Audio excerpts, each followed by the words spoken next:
চাপ দিবেন। লিভারে চাপ দিয়ে আপনি কী করবেন, এই যে আরও হালাবেন। আরে হালাইলে গাড়িটা পিছনে ব্যাগ দেওয়ার দরকার হলে পিছনে ব্যাগ দিবেন। তারপরে আপনি হালাবেন নিউট্রাল। নিউট্রাল মানে এখানে কোনো গিয়ারে নাই, গাড়ি এখন গিয়ারে নাই, নিউট্রাল আছে। আসসালামু আলাইকুম প্রিয় বন্ধুরা, কেমন আছেন সবাই? আজকে আমি অটো গাড়ি কীভাবে চালায় সেই জিনিসটা আজকে আপনাদেরকে দেখাবো। তো অনেক বাইরা আছে স্বপ্নে যে মনে মনে ভাবে যে গাড়ি চালাবেন বা কিভাবে চালাবেন, ঠিক আছে? তো অটো গাড়ি চালানোর খুব সিস্টেম খুব সুন্দর। আপনার এই যে এখানে এই যে লিভারে দেখেন একটা লক আছে, এই লকে চাপ দেওয়ার পর আমাদের গাড়ি আমার স্টার্ট করা নাই, ঠিক আছে? তো আপনারা সর্বপ্রথম একটা গাড়ি স্টার্ট দেওয়ার আগে এটা কী কী প্রয়োজনীয় কাজগুলো এটা আগে করতে হয়। যেমন আপনার বনার ইঞ্জিনের বনার আলগে দিয়া, তারপর আপনি মোবিল চেক করবেন, তারপর হলো পানি চেক করবেন, তারপর হলো আপনার এই অনেক গাড়িতে এটা সিস্টেম থাকে না। যেমন আমি অন্য সময় আমি এটা দেখাবো, আপনার গিয়ার অয়েলের চেক করার লাগে, আবার কিছুটি গিয়ার অয়েল চেক করা যায় না, সিস্টেম নাই। কিন্তু আমার এই গাড়িতে গিয়ার অয়েল চেক করা যায়, ওটা দেওয়া আছে। তো ওগুলা চেক করার পরে তারপরে আপনি বসবেন, সিটে আসবেন, আসার পরে সিট বেল্ট লাগাইবেন।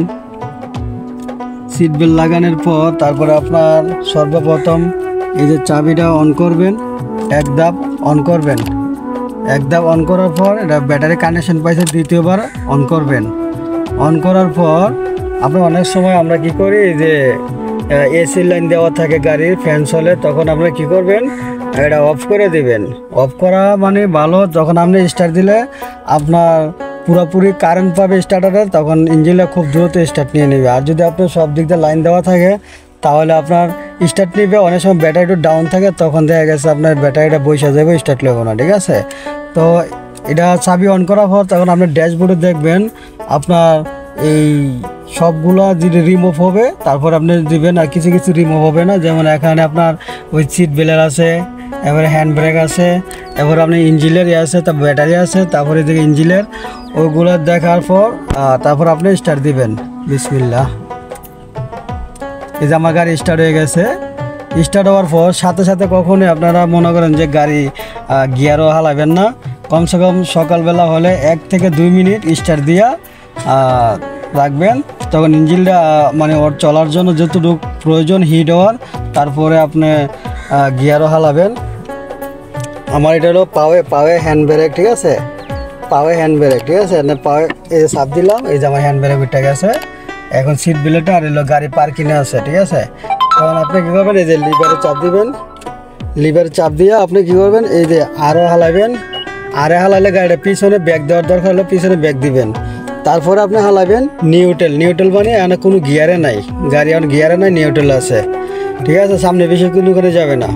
তারপরে হালাবেন হলো আপনি ডিএ হলো ড্রাইভ করার, ঠিক আছে? ডিএ হলো ড্রাইভ করার। আর টুয়ে হলো আপনার যখন কিছু উঁচু জায়গায় উঠবেন, গাড়ির হালকা লোড আছে, উঁচু জায়গায় উঠলে তখন টুয়ে হেলাবেন, গাড়িটা স্লো চলবে কিন্তু শক্তি পাবে প্রচুর।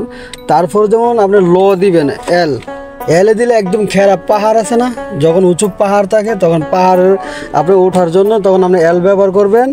আর যদি একটু ডাউনটা কম থাকে তাহলে আপনি দিবেন টুয়ে। হ্যাঁ, টুয়ে দেওয়ার পর যখন আপনি সমানস্থলে যাবেন তখন আপনি ডিএ ফালাই দিবেন। ডিএ হালাইলে আপনার গাড়ির ড্রাইভ, এটা হলো স্ট্যান্ডার্ড, ঠিক আছে? তো এইগুলো তারপরে আপনার যে কোনো সময় আপনার এই যে নিচে আপনার দেখবেন, যখন আপনার এই এখন আমার ডিও আছে, দেখুন গাড়ি আপনার যে হাঁটতে আছে, ঠিক আছে? তো আপনি এই ডিএ হালানোর পর আস্তে আস্তে মানে অটো গাড়ি এমনি অটোমেটিক চলবো। আর ক্লাসওয়ালা গাড়ি এটা আমি অন্য সময় দেখাবো, কিন্তু আমি বর্তমানে অটো গাড়িতে আছি। তো আমি হয়তো মোটামুটি যেটুকু পারছি আপনাকে বুঝাইছি। অন্য সময় মানে আমি নিজের হাতে মোবাইল ধরে রাখছি, তো এই জন্য হয়তো আমি পুরোপুরি বুঝাইতে পারতাছি না। আর আমি অন্য সময় কিভাবে পুরোপুরি কোচিংটা আপনাকে দেখাবো। আপনারা যারা গাড়ি চালানোর ইচ্ছুক, যারা গাড়ি চালাইতে জানেন না, আমি যে টেকনিক দেখাবো ওই টেকনিকে আপনারা গাড়ি চালাতে পারবেন ইনশাআল্লাহ। যেমন আমি যে স্টার্টিংটা ধরে বলতেছি, আমাকে কেউ গাড়ি চালানো শেখায় নাই, আমি নিজেই গাড়ি চালানো শিখছি নিজের অভিজ্ঞতায়। আল্লাহর রহমতে আমার এখন 2টা গাড়ি, একটা অটো গাড়ি, একটা ম্যানুয়াল গাড়ি। তো আপনারা চেষ্টা করবেন ম্যানুয়াল গাড়ি দিয়ে গাড়ি চালানো শেখার জন্য। ওই যে সামনে যে একটা গাড়ি দেখতেছেন না, ওই সেম মডেলের গাড়ি আমার একটা আছে, আমারটা হলো সিলভার কালার, এটা হলো লাল কালার, ঠিক আছে। তো বন্ধুরা ভালো থাকবেন সবাই, আল্লাহ হাফেজ। তো আমার ভিডিওগুলো সবাই দেখবেন, বিভিন্ন ধরনের ভিডিও আমি ছাড়ি। আগে আমি ওয়াজ মাহফিল ভিডিও ছাড়তাম, তো এখন বর্তমানে আমি বাইরে থাকি। আমার ভিডিওগুলো হলো এখন আমি যে কোনো ভিডিও আমার ভালো লাগে ওটা আমি ভিডিও আপলোড দিই, অবশ্যই আপনাদের ভালো লাগবে। তো ভালো থাকবেন বন্ধুরা, আল্লাহ হাফেজ। দেখা হবে অন্য আরেকটা ভিডিওতে। তো ভালো মন্দ কমেন্ট করে জানাবেন। আল্লাহ হাফেজ।